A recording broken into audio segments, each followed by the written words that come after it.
बाबा ये जो कोश गठन की जो बात है उस पर थोड़ा बताइए। कोश गठन की वो उसी के अनुसार कोश गठन का जो स्वरूप है, तो विगत में जो है ना नाम दिया है, अन्नमय कोश, प्राणमय कोश, मनोमय कोश है ना, ज्ञान आनंदमय कोश, विज्ञानमय कोश, ऐसा नाम दिया जी बाबा। विगत की दिया हुआ नाम है। ठीक है। तो उसी कोश गठन के आधार पर ही ये जो है ना, ये जो क्रिया योग वगैरह की जो बात है उसको इम्पोर्ट किया, इम्पोज किया। वो ये जो आगम तंत्रोपासना में लिखा है। अच्छा, ठीक है। ये नाम तो हम पढ़े हैं। अच्छा, उसको जो है ना परिभाषा अपने अनुसार दिया है। तो बता दिया, शब्द सब विगत की दिया हुआ देना है, अब परिभाषा हमारी। ठीक है, ये ठीक है जिम्मेदारी? ये ठीक है, गलत है? ठीक है।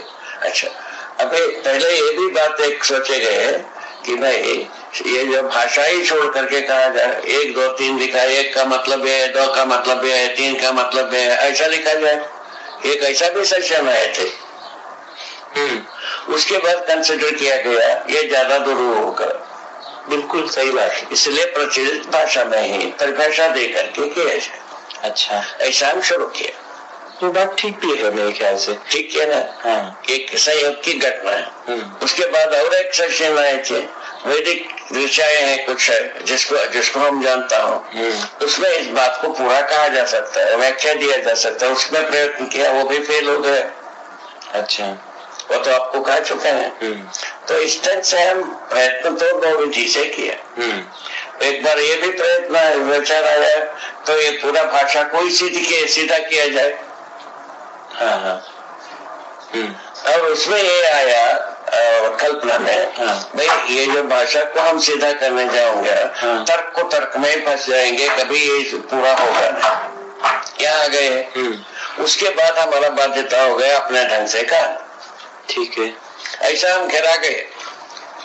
हम घिरा गए तब इस प्रकार से काम किया। ठीक है। हाँ, कुल मिला करके क्या हुई? हाँ, भाषा परंपरा की है। हाँ, इस पॉइंट यही है कि भाषा परंपरा की है, परिभाषा बाबा की है। ये आप लोगों को ध्यान में रहना है। भाषा के परंपरा की भाषा के अर्थ में हम लिखा नहीं, टोटली भिन्न अर्थ में लिखा है। क्या टोटली क्या चीज परिवर्तन क्या है? तो ईश्वर सबका जिम्मेदार, करता धरता ईश्वर। कोई राम रचिया का, को करी दर्क बना वैसा का, ऐसा ये सब अपने को लिखे दिया है विगत में। तो हमने लिखा मानव ही मानव जीने का जिम्मेदारी मानव का ही है। न्याय पूर्वक जीने का जिम्मेदारी, नियम पूर्वक जीने का जिम्मेदारी, और संतुलन पूर्वक जीने की जिम्मेदारी, समाधान पूर्वक जीने का जिम्मेदारी मानव का है। ये लिखा है ना। इसके पहले क्या कहा? ईश्वर जिम्मेदार, उसके बाद गुरु जी जिम्मेदार है, उसके बाद राजा जिम्मेदार। मनोधर्म शास्त्र तक ऐसा ड्रा किए। ठीक है ना? ड्रा किए। हम ये कोई जिम्मेदार नहीं है, केवल हर व्यक्ति अपना जीने का जिम्मेदार है। कितना अंतर हो गया? विगत की पूरा पलटी खाया। ठीक है ना? जिम्मेदार हर व्यक्ति है अपने में जीने के लिए, समझने के लिए, जीने के लिए। समझदारी पूर्वक जी सकता है। कैसे? समाधान समृद्धि पूर्वक जी सकता है। उसके लिए प्रोसेस दिया। ठीक है ना? तो वैसा करके हर व्यक्ति समझ सकता है, इस पर एश्योरेंस डेवलप किया। क्या चीज? हर व्यक्ति, हर नर नारी समझदार हो सकता है, इसका एश्योरेंस दी। अपना एक ही जगह में एश्योरेंस है, हर व्यक्ति समझ सकता है। समझने की बात जी सकते हैं समाधान समझते पूर्वक। डिजाइन ऐसा बनता है।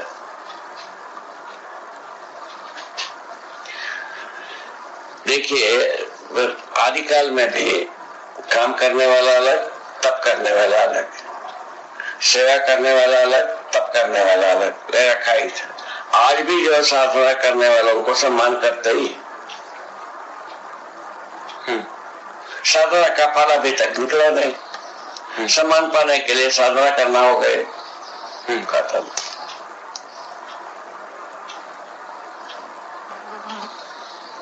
क्या सुना?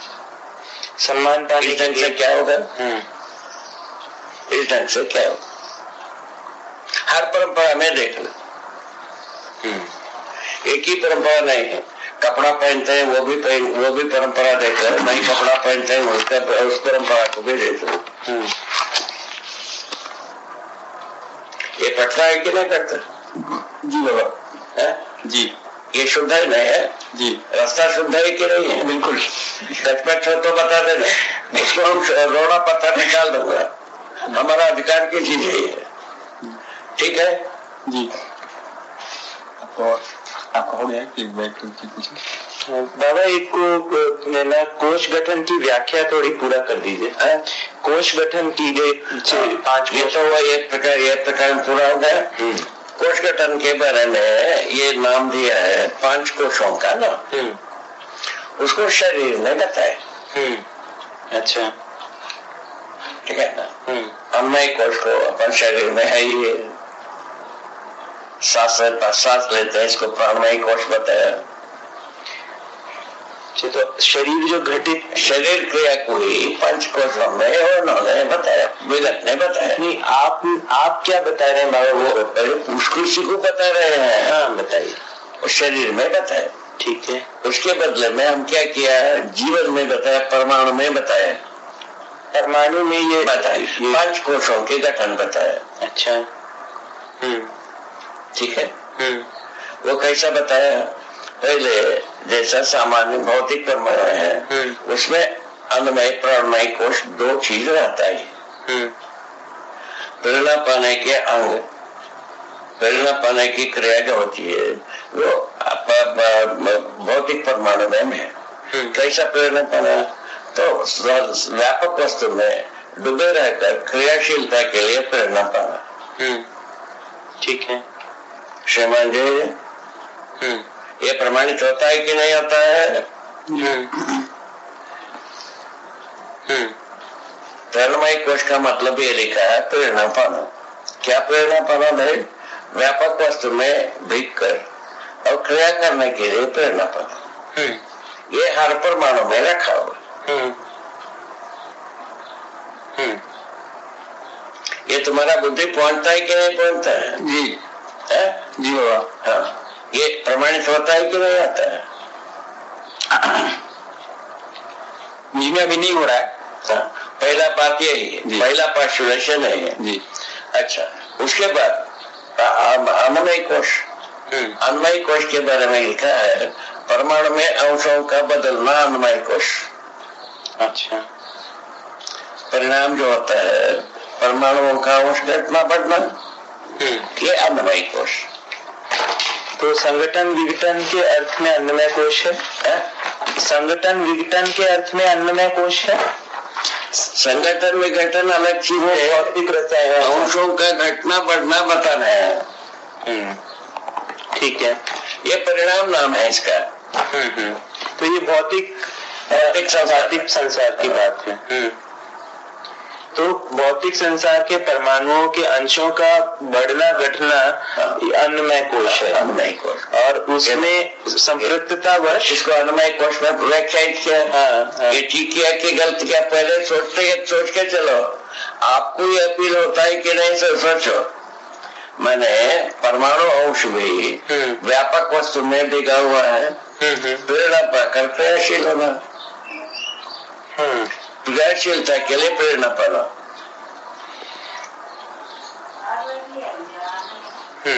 इसका नाम है प्राणमय कोश।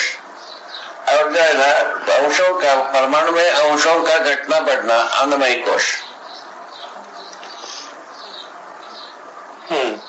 ये ठीक हो गया। ये दोनों बात वो आपको विजुअलाइज हुआ? अभी नहीं हुआ बाबा, अच्छी तरह से सोचो ना भाई। देखिए आपने ये कहा परमाणु में अंशों का घटना बढ़ना, अन्वय कोश, वो अन्वय कोश है। जैसा अंशों का जमा हो जाना, बढ़ गए, घट जाना, घट गए, ये दोनों क्रिया होता ही है। तो ये जो क्रिया है उसको आप अन्वय कोश शब्द से इंगित कर रहे हैं, ऐसा है? कोश तो जमा होने वाला प्रक्रिया है, ये उसी को कोश नाम दिया। तो अंशों को आप कोश कह रहे हैं या जो ये क्रिया जो घटने और परमाणु में लिखा है भाई, अंशों का बढ़ना घटना परमाणु में होता है। हाँ, कलेक्शन। एक मिनट, जो ये अंश है इसके कलेक्शन को अन्वय कोश कह रहे हैं? अंशों का गठन से परमाणु है, ठीक है। हाँ, उसको क्या कहते हो तुम? उसको मैं ये कह रहा हूँ, क्या ये समझ में आता है कि ये समझ में परमाणु में एक से अधिक अंश होने पर परमाणु गठन है, ठीक है। परमाणु में ही प्राणमय कोश, अन्नमय कोश जो प्रमाणित होता है। कैसा प्रमाणित हुआ है? क्रियाशीलता के रूप में प्रेरणा पाकर अंशों का घटना बढ़ने के रूप में परमाणु में प्रक्रियाएं हैं। तो ये जो प्रक्रियाएं हैं उसको आप अन्नमय कोश और प्राणमय कोश कह रहे हैं? परमाणु में क्रिया होता है ना भाई, घटना बढ़ना। हाँ बाबा, एक मिनट, मैं अपनी बात शायद अच्छे से कह नहीं पा रहा हूँ। परमाणु में अंशों का घटना बढ़ना होता है, उस क्रिया को आप अन्नमय कोश कह रहे हैं। को घटता बढ़ता है, वो जो घट करके जो स्वस्थ रूप में काम करता है उसको अन्नमय कोश, घटने करके काम करता है उसका नाम है अन्नमय कोश। ठीक है बाबा, तो मतलब ये जो अंश समुच्चय जो परमाणु के उसका संचय भेद से, ठीक है, ये अन्नमय कोश। और प्राणमय कोश क्या हुआ? तो बताए ना भाई, व्यापक वस्तु में डिगे रहने से क्रियाशीलता के लिए प्रेरणा इन अंशों में, अंशों से लेकर अंशों में भी है, परमाणु में। हाँ। परमाणु को व्यवस्था का आधार बताया, ठीक है। उसको बुता करके बात नहीं करना। नहीं, वो नहीं बता रहे हैं, वो अभी 2 बार हो गया वो। हाँ, मिसकम्युनिकेट हुआ है, अभी 2 बार हुआ, मिसकम्युनिकेट हुआ है वो, मिसकम्युनिकेट हुआ है। अच्छा, हाँ, ठीक है, चल मान लिया। हाँ, मान लीजिए, मान लिया, कोई तकलीफ नहीं। हाँ, आगे तो ओके, ये दोनों बात को पहुंचाओ। मैंने परमाणु में एक से अधिक अंश रहना बहुत जरूरी है। सभी परमाणु में ही व्यवस्था का प्रदर्शन है। व्यवस्था परमाणु के पूर्व स्थिति में परमाणु अंशों के रूप में कोई व्यवस्था नहीं है, ये अपन पोस्टुलेट कर चुके, ठीक है, ठीक है ना। तो उसके बाद परमाणु के रूप में कार्य करता हुआ जो एक से अधिक अंशों के साथ एक परमाणु कहलाया, उसमें जो ये देखने को मिला वो क्रियाशील है। परमाणु अपने में क्रियाशील है, ठीक है ना। 2 से लेकर 275 अंश तक की अंशों के साथ ये एक परमाणु काम कर रहा है, ठीक है। वो कैसा काम कर रहा है? जो व्यापक वस्तु में डूबे गिरे बिगे रहने के आधार पर क्रियाशील होने का प्रेरणा इसका दिया है प्राणमय कोश। मिलना पाने वाले अंग को हम कहा है प्राणमय कोश। अच्छा, अन्नमय कोश परमाणु के सीमा में अंशों का घटना बढ़ना, ये अन्नमय कोश।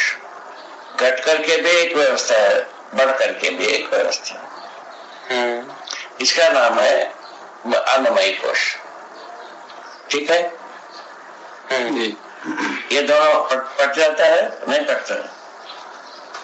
हाँ, ये दोनों को अच्छी तरह से अनुभव करना चाहिए, ये बहुत बेसिक बात है। बाबा, मैंने जो सुना मैं आपको बताता हूँ, है ना। परमाणु अपने आप में एक व्यवस्था है, उसमें परमाणु अंशों का संकलित होना या वो घटना बढ़ना, घटना बढ़ना, संख्या लगाओ। हाँ, संख्या उनकी घटना बढ़ना, ये उससे जो ये जो क्रिया है, ये क्रिया है। हाँ, घट करके भी एक व्यवस्था, हाँ, बढ़ करके भी एक व्यवस्था होता है। हाँ, इन जो व्यवस्था के रूप में होने का जो काम है, हाँ, बढ़ करके हाँ, या घट करके, हाँ, इस क्रिया का नाम है, इसको भी कहा अन्नमय कोश। अच्छा, जो घट, अच्छा, घटना बढ़ना, घट के भी व्यवस्था के रूप में ही होना। हाँ, जैसा हाँ, आपको पेट भरा, हाँ, पेट भरना, हाँ, ठीक, हाँ, ज्यादा होने से अजीर्ण, हाँ, कम होने से भूखे, हाँ, बस हाँ, इतने ही। ठीक है, ठीक है। तो ये जो घटना बढ़ना की से व्यवस्था की दो यथास्थितियों का व्यवस्था होना, में ही जीना, हाँ, व्यवस्था में ही होना, हाँ, इन दोनों अवस्था में, इन दोनों घट करके भी, बढ़ हाँ, करके भी। ठीक है, इसको आप अन्नमय कोश, अन्नमय कोश, ठीक है। प्राणमय कोश को समझाइए, ये अपने में हो गया, यहाँ तक ठीक हो गया। हाँ, दो बात ठीक हो गई, दो बात ठीक है। तीसरा बात क्या है, मनोमय कोश। हाँ, ठीक है। मनोमय कोश के बारे में कहा, उसमें मानव भी इन्वॉल्व है। मन के बारे में मिसाल लाने के लिए मानव आ गया।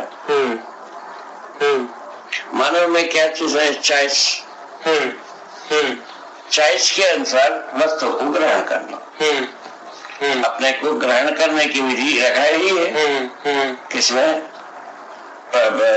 परमाणु में है, अन्वय कोश के रूप में ग्रहण विसर्जन की क्रिया है अंशों का। चॉइस के अनुसार ग्रहण विसर्जन करना, परमाणु में अंशों का विसर्जन संग्रह करने की प्रक्रिया है ही, वो तो है ही। ये तो हो गए, ये खाता पूरा हो गया, लखा का। अब उसके अनुकूल वस्तुओं को ग्रहण करना, उसके अनुकूल वस्तुओं को ग्रहण करना, ये आ गए हम। उसके अनुकूल वस्तुओं को ग्रहण करने के क्रम में अभी एक ही जगह में, एक ही धरती में हम धतूरे का बीज डालते हैं, गन्ने का बीज डालते हैं, ठीक है। दोनों को देखने पर पता लगता है, उसी धरती से धतूरा अपने रस देता है और गन्ना अपना रस लेता है। श्रीमान जी, निवेदन, ठीक है ना? ये आपको दिखता है कि नहीं दिखता है? ये तो दिखता है। ये प्रयोग शुद्ध है, सिद्ध है, प्राकृतिक प्रयोग है, प्राकृतिक। इसमें आपका आदमी का कोई पंचायत नहीं है। प्राकृतिक रूप में ये बात स्थापित है, यहाँ से स्थापित है। मनोमय कोश का भ्रूण रूप प्राणावस्था में स्थापित हो गया। तो ये जो है, जो मतलब अभी अपन बात किए अन्न में प्राणमय कोश से परमाणु का स्वरूप, परमाणुओं के परमाणु में हो गए, का हो गया है ना। अब फिर परमाणु से ही बना हुआ है ये रसायन संसार, हाँ, प्राण कोशा रसायन संसार जो बना, इन रसायन संसार में मनोमय कोश, मनोमय कोश आरंभिक स्वरूप व्यक्त हो गए प्राणावस्था में। अच्छा, तो ये जो क्रिया है अपने अनुकूल वस्तु को ग्रहण करने वाला, ये मनोमय, वही चीज भूल की पीड़ा, हाँ, इसमें भी वो आ गया। अच्छा, वही चीज जो है ना, हाँ, जो प्राणावस्था में जो स्थापित हुई, हाँ, रूप, हाँ, वही चीज जो स्वेद संसार में भी आ गई। हाँ, हाँ, उनके अनुकूल वस्तु को ग्रहण करते ही है। हाँ, जैसा मच्छर आदमी का खून पीता है, ये हाँ, हाँ, हाँ, उनके अनुकूल वस्तु है, इसलिए ग्रहण करता है। ठीक है, ये सब बाघ है।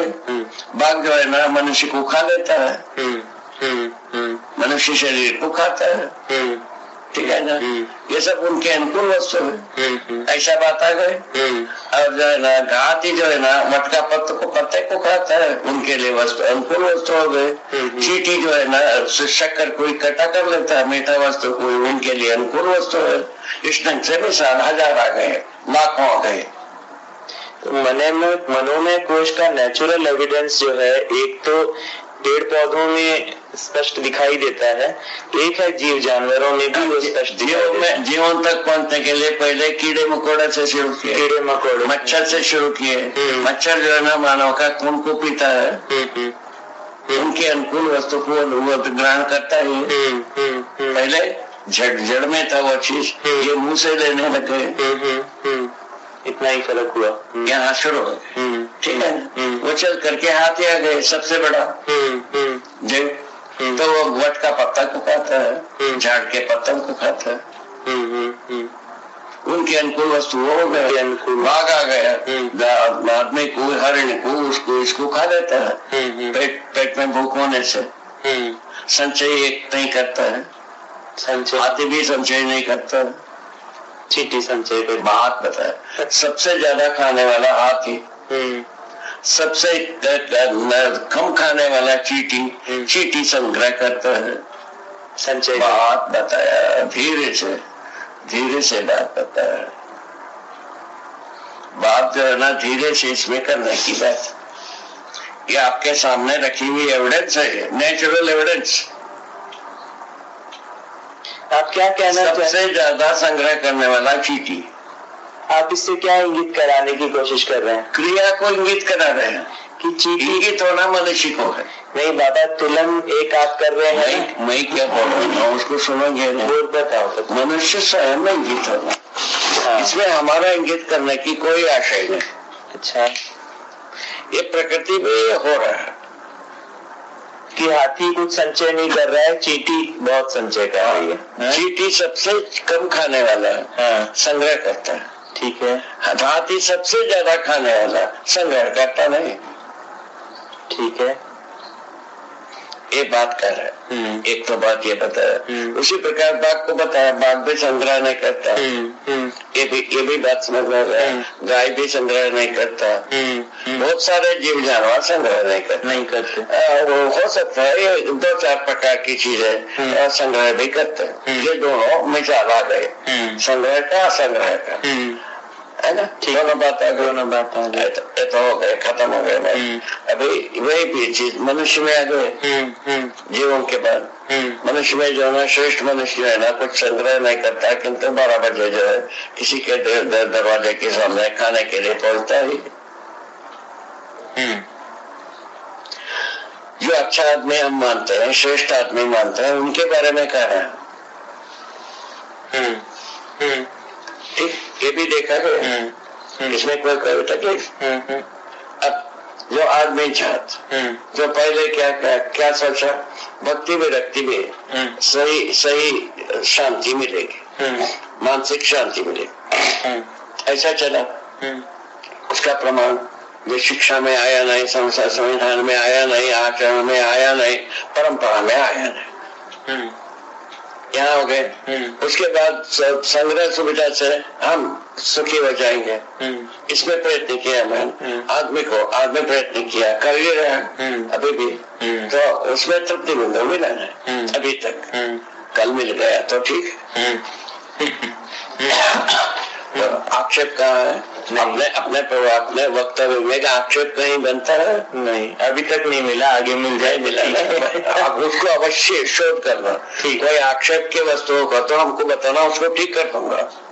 अच्छा, वो अधिकार हमारे पास रखा, ठीक है। यहाँ तक आक्षेप मुक्ति हो गया ना, प्राकृतिक एविडेंस, ठीक है, प्राकृतिक रूप में सभी साक्ष्य के आधार पर यहाँ तक हम आ गए, मानव आ गया। मानव आ गए तो क्या गया, कैसे आ गया, क्या कृप्त होकर के मानव हो गया? तो कल्पनाशीलता, कर्म स्वतंत्रता से कृप्त होकर आया, ठीक है ना। पहले शरीर से लेकर अभी तक की शरीर रचना विधि में कल्पनाशीलता का, स्वतंत्रता का प्रावधान, ये बात आ गई। वो कहाँ से आ गया? उसको अपन ट्रेस किए, जीवन से आता है कल्पनाशीलता का, स्वतंत्रता ट्रेस किए, ठीक है। इसके पहले हमारे बुजुर्गों ने जीव नाम की चीज दिया था, कर्म स्वतंत्र, कर्म बंधन में आकर के ये भ्रमित हो गया, ऐसा कह दिया। ज्ञान से मुक्ति मिलेगा बताया, ज्ञान क्या है बताया, ब्रह्म ज्ञान ही ज्ञान है, ये कहा। ब्रह्म क्या है पूछा, अव्यक्त है, निर्वचनीय बता दिया। ऐसा बता करके शिक्षा में पहुंचने के लिए रोड़ा लगा दिया। हो गया कि नहीं? हो गया, बैरियर लगा दिया कि नहीं? परंपरा में, शिक्षा में आए बिना परंपरा में आने का प्रश्न नहीं।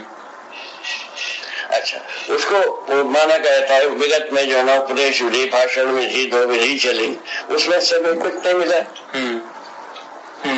उपदेश कुछ हो गया, जीना कुछ हो गया।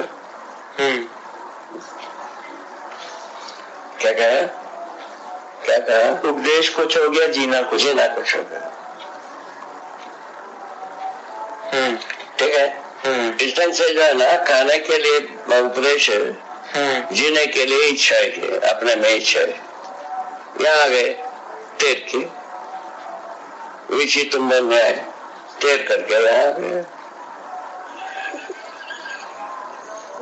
ऐसा बात हो गई, ऐसा समीक्षित हो गया। उसके बाद क्या किया जाए, यहाँ आ गए हम। उसके बाद आए अपने विधि से मानव का सब ये परिभाषा बन गए।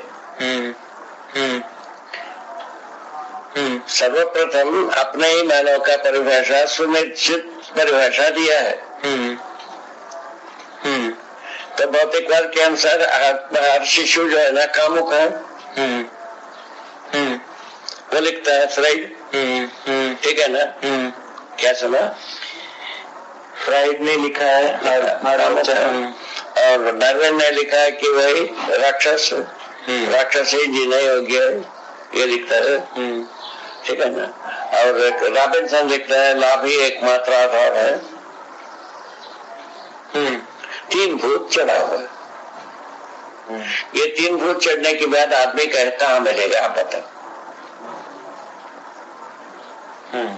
आदमी कैसा ट्रेस किया जाए? आप ही बताओ।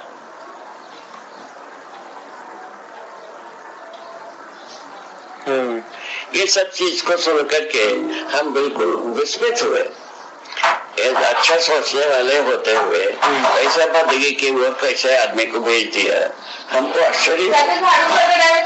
ये सब लोगों को अच्छा सोचने वाला ही मानना चाहिए ना। मान करके सोचता हूँ तो ऐसा बनता है। बाबा, ये जो फ्रायड और डार्विन की जो समीक्षा आप करते हैं, ये जो है ये अनुभव के बाद आपने इनके बारे में सुना, या पहले ही मतलब 50 से पहले जब आए थे उस समय ही आपने उनके बारे में सुन लिया? हम कई को पहले सुनो, हमारे जो है ना 16-17 वर्ष तक वेद विचार के अलावा हम सुना नहीं। अच्छा। उसके बाद धीरे धीरे कुछ सुना है, कुछ सुना होते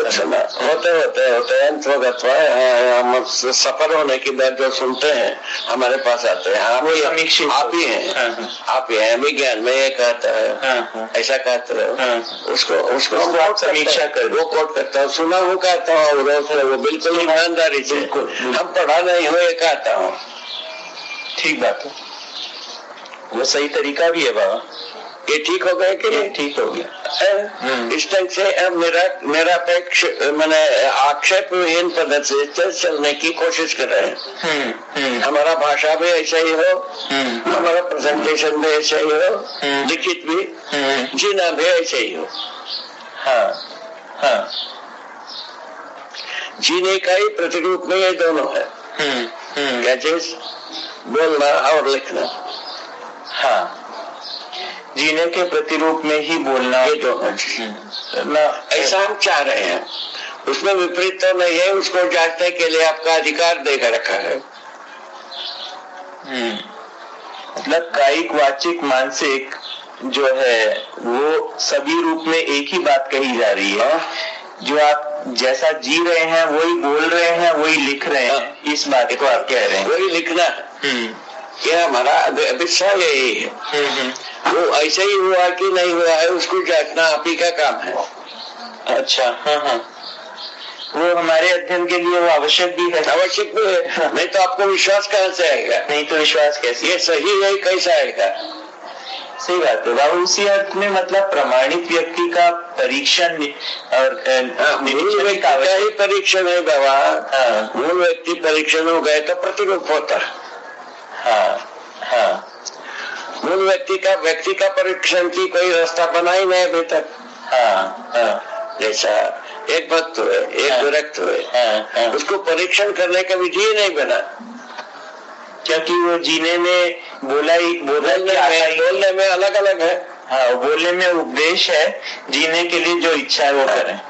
बस इस ढंग से वो अभी जो हम पहला व्यक्ति हो इस धरती के इतिहास में, हम पहला व्यक्ति हो, मध्यस्थ दर्शन से अस्तित्व को प्लेस किया हो, उसके अनुसार मैं स्वयं बोलता हूँ कि नहीं, जीता हूँ कि नहीं, उसको जांचने का अधिकार सबको है।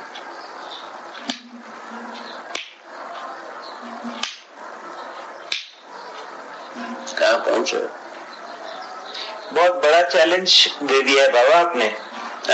आपने एक बहुत बड़ा चैलेंज थ्रो कर दिया अपने को, अपने चैलेंज को हम स्वीकारेंगे नहीं, आपका ही को स्वीकारने वाले हो। बिल्कुल सही बात है बाबा।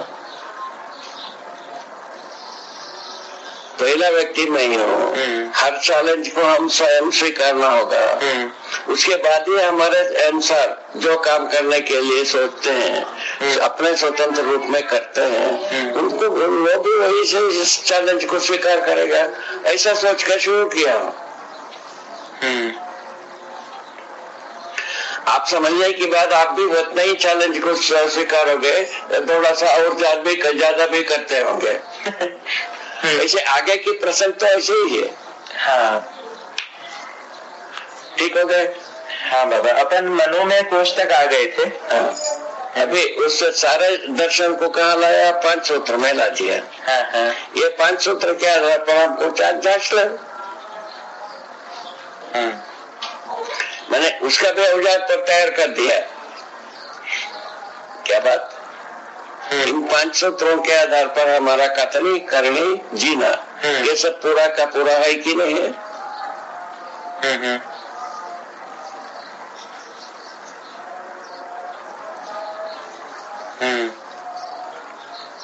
ठीक हो गए। ये ठीक हो गया। आज उसके बाद आगे चलते हैं।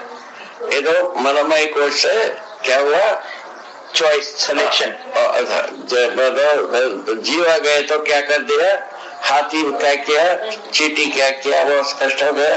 मानव आ गया। मानव जो है ना अपने इसको जो है ना इसको चयन करने वाला रूप में आ गया। हाँ, चयन करने की प्रक्रिया प्राणावस्था से शुरू हो चुकी थी। चूज करना, जैसे कि 10 वस्तु दिख रहा है। हाँ, हाँ। उसमें से हमको अनुकूल वस्तु को लेना। पहले शरीर के अनुकूल, उसके बाद जीवन के अनुकूल। जीवन ज्ञान होने के बाद ना जीवन के अनुकूल होगा बाबा। जीवन ज्ञान होने के बाद शरीर का ज्ञान सबके पास है। शब्द स्पर्श रूप और सुगंध इंद्रियों के अनुकूल प्रतिकूलता का ज्ञान सबके पास है। ठीक है बाबा। ठीक हो गए। ठीक है बाबा। ठीक है। तो बच्चों से लेकर बुढ़े तक इसको परीक्षण किया जा सकता है। अब इसके बाद हम जीवन के अनुकूल बात पर ले गए। क्या कैसे ले गए, मानव का परिभाषा होने से मनस्वस्थता को प्रमाणित करने के रूप में जीवन की आवश्यकता को परिभाषित किया। जीवन के अनुकूल चयन की आवश्यकता तो अब जो है ना, शांति और अशांति जीवन की बात है। अशांति शरीर सहित मानव के साथ है, और कुल मिलाकर के शांति जो है ना केवल जीवन में ही है। शांति जीवन में ही है, अशांति जीवन और शरीर के साथ में। शांति अशांति दोनों मानव परंपरा में घटित होता है। तो आदमी का जो कुल मिलाकर के शांति का जो धारक वाहक है वो जीवन है। अच्छा। और जब शरीर के साथ, शरीर को जीवंत बनाने के रूप में शरीर के साथ जुड़ा ही है जीवन। जुड़ने के कारण से शरीर से जितने भी अपकृत्य होते हैं उससे अशांत होता है। अच्छा। अपकृत्य शरीर से जो अपकृत्य होते हैं समझदारी के अभाव में, समझदारी के पहले जितने भी अपकृत्य होते हैं, उपकृत्य अपकृत्य। अपकृत्य का मतलब है आपराधिक कृत्य, गलत काम। उस कृत्य से आदमी अशांत हो जाता है। अच्छा। कृत्य तो करता ही है, क्योंकि ये दो संवेदनाओं के अनुकूलता के लिए कर देता है। वो जीवन के लिए प्रतिकूलता हो गई। ठीक बात है।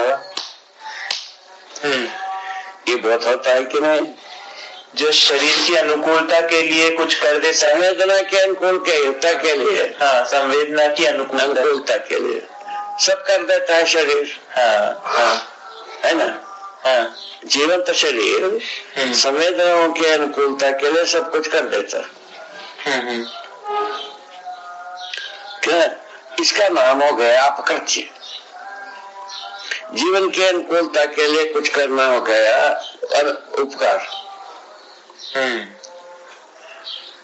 जीवन के अनुकूलता क्या चीज है पूछा, ज्ञान ही है, विवेक ही है। ज्ञान विवेक विज्ञान ही जीवन का अनुकूल वस्तु। ज्ञान का 3 पक्ष हो गए ना, विवेक का 3 पक्ष हो गया और वैसे ही विज्ञान का 3 पक्ष हो गया। ये तीनों ज्ञान मिलकर के मानव जो है ना समझदार हो गया, ज्ञानी हो गया। ठीक है ना। इसी तरह से ज्ञान पूर्वक जीने से मनुष्य समाधानित होता है, समाधानित होना हो गया। अब जो कुछ भी कृति करेगा उपकृति, वो सब जो है ना समाधान समृद्धि के लिए ही होगी। समाधान के बाद केवल समृद्धि के लिए ही होगी। इस आधार पर हर समझदार मानव तो समझदार माने समाधान समृद्धि पूर्वक जीता है, जीने की व्यवस्था है, जी सकता है। यहाँ तक हम चल दिए, शिक्षा विधि से हम यहाँ तक चल दिए। ठीक है, ठीक है। अब जो क्या हुआ, मनोमय कोश में क्या चीज हुई, चयन करना। चयन करना क्या चीज हुई, पहले जो केवल शरीर में जो संवेदनाओं के अनुकूल वस्तुओं को चयन करना हुआ। उसके बाद क्या चयन करना हुआ, तो ज्ञान। ज्ञान में जो है ना विवेक विज्ञान और ज्ञान, इन तीनों भाग को जीवन के अनुकूलता के रूप में अध्ययन करना।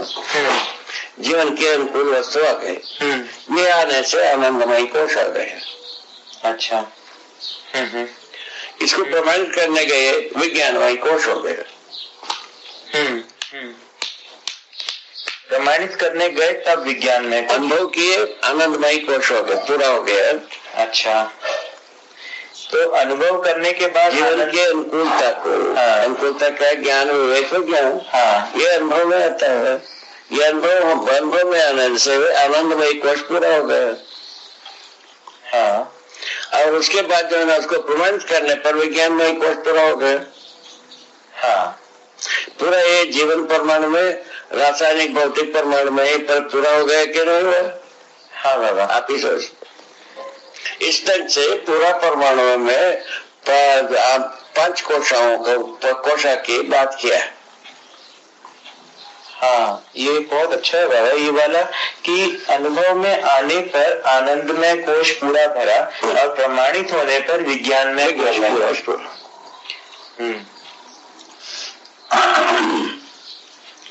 इन दोनों की परिभाषा कैसे की बाबा जी ने, आनंदमय कोश और विज्ञानमय कोश? जो कालवादी ज्ञान, क्रियावादी ज्ञान, निर्णयवादी ज्ञान देखा है, उसकी संतुष्टि मिल गई विज्ञान में कोश। अनुभव होने से विवेक और ज्ञान का संतुष्टि मिल गई, आनंदमय कोश स्थिर होगा।